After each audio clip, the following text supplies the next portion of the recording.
ఈ నెల తెలంగాణ అసెంబ్లీ సమావేశాలు సురువైతున్నాయట. అసెంబ్లీ సమావేశాలు అంటే ఎట్లుంటాయో అందరికీ ఎరుకున్నాయి. మొన్నటి సమావేశాలప్పుడు కారు పార్టీలకు కాంగ్రెస్ పార్టీలు బాగానే సుక్కలు చూపెట్టిరు. అసెంబ్లీ ముంగట్నే బీఆర్ఎస్ ఎమ్మెల్యేలు నిరసనలు తెలిపే కాడికి వచ్చింది. మళ్ళా మొదలవుతున్నాయి కాబట్టి మరి ఇప్పుడు కూడా ఎట్లా నడుస్తాయో ఏం కథను.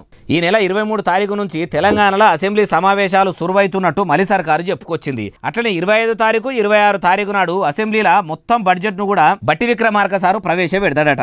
కాంగ్రెస్ సర్కారు ఏలుబడులకు వచ్చి 8 నెలలు దగ్గర పడబట్టి ఇన్నొద్దులు 6 గ్యారెంటీలు కూడా చక్కగా అమలు చేయలేదు. ఎల్లే గొంగడి ఏడున్నదంటే వేసిన దగ్గరనే ఉన్నది అన్నట్టు ఉన్నది.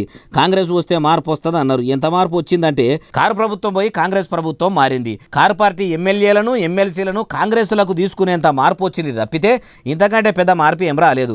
తెలంగాణ ప్రజల పరిస్థితి ఎట్లున్నదంటే తుంటెత్తేసి మొద్దెత్తుకున్నట్టు అయింది. గెలవక ముందేమో 100 రోజుల్లోనే ఇచ్చిన హామీలన్నీ నెరవేర్చుతామని చెప్పిర్రు. గెలిచినాకనేమో 6 గ్యారెంటీలు అమలు చేయకుండా పొద్దు గడుపుతురు. గత ప్రభుత్వంలో గట్లనే ఉన్నది. ఈ కాంగ్రెస్ ఏలుబడిలో కూడా గట్లనే ఉన్నది.